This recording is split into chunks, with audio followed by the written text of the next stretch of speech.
I'm right. You are different. Your figure's different. Your face, what you talk about, all of this is different. Yes, this. It's wonderful.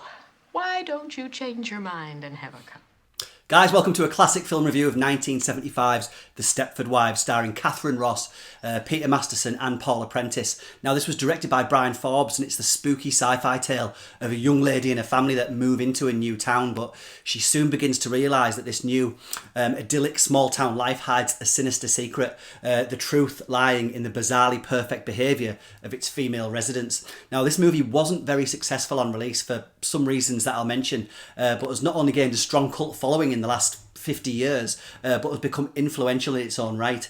Now, it remains a pretty unnerving experience, a horror film without any gore, a sci-fi film without any actual technology on show, and it's all wrapped up into a psychological thriller that's a cunning satire on feminism.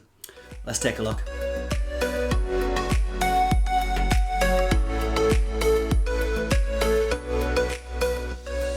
So The Stepford Wives sees Joanna Eberhart, played by Katharine Ross, and her family leaving their busy New York City lifestyle and settling down in the small town of Stepford.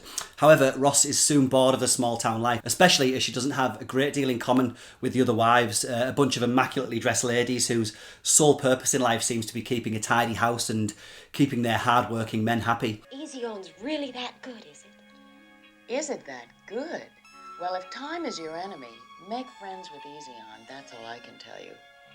And this is coupled with the fact that her husband joins the town's men's club and is away from his family most nights.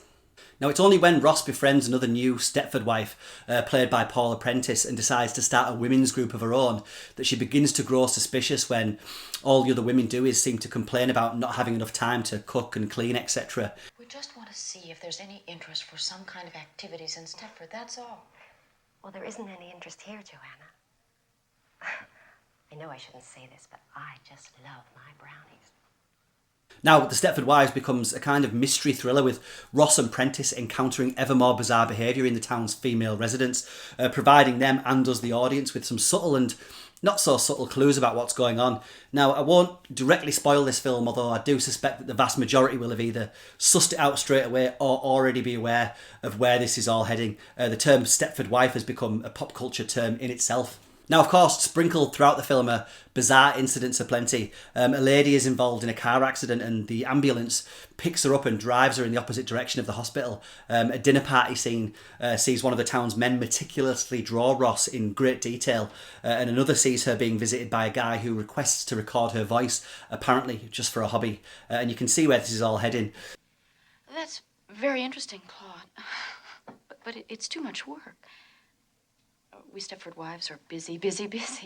You know, like your wife. Now, Katharine Ross has never really been one of my favourite actresses. She's lovely, of course, but she's never really stood out for me, even in films like The Graduate and Butch Cassidy and The Sundance Kid. Here she's just all right, but isn't as interesting as her co-star, Paula Prentiss. Joanna, I think that's what's going on in Stepford. I think there's something in the water that turns us into housefrows, drones, whatever you want to call it. Charmaine's changed, Carol Van Zant's changed, and so have all those other women's club members. Now, the film was made by British director Bryan Forbes, who made some of my favourite British films of the 60s, Whistle Down the Wind, The L-Shaped Room, The Whisperers. He was also a prolific actor, starring in such films as The Cold It Story, Guns of the Navarone, and The League of Gentlemen. Anyway, he did come under fire for this movie, mostly for his mishandling of the material, and as much as I'm a fan of this film, you have to admit that for a concept that seems ripe for social commentary and satire, it never really delivers. I think films like The Truman Show and shows like Desperate Housewives do capitalise on this in a much better way. And also there is a choice made very late into this film to move into straight up haunted house movie territory, and that the film hasn't really earned, so it does jar a bit.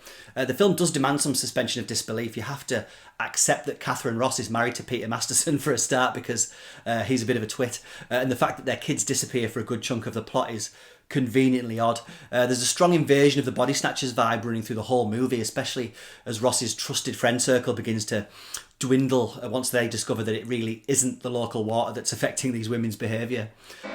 When I was just going to give you coffee.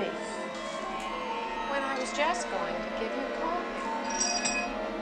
I thought we were friends. I thought we were friends. Now, as I mentioned, you can view this film as a straight up psychological thriller, or if you want, dig into its themes of gender roles and feminine identity, of autonomy versus conformity, etc. Now, it's no accident, of course, that the book it's based off and this movie arrived as the women's liberation movement hit its stride, and this story suggests men's fear of that and pushes them to take measures to create their own stereotypical obedient housewives. Now, this of course outraged feminists, but I think the point is being missed slightly. The Stepford Wives shines a light on those men's weaknesses and the lengths they'll go to retain a sense of superiority. See, think of it the other way around. Wouldn't you like some perfect stud waiting on you around the house, praising you, servicing you, whispering how your sagging flesh was beautiful no matter how you looked? Excuse me. So yeah, the book The Stepford Wives arrived in the early 70s, but there's certainly a 50s Americana, the white picket fence town populated by nuclear families where men go out to work, the women don frilly aprons and bake, and the kids are seen but not heard. See also Tim Burton's Edward Scissorhands that brilliantly apes this. And The Stepford Wives is shot like this dreamy, soft focus commercial by the cinematographer who shot The Exorcist, The French Connection, 3 Days of the Condor, which is some CV.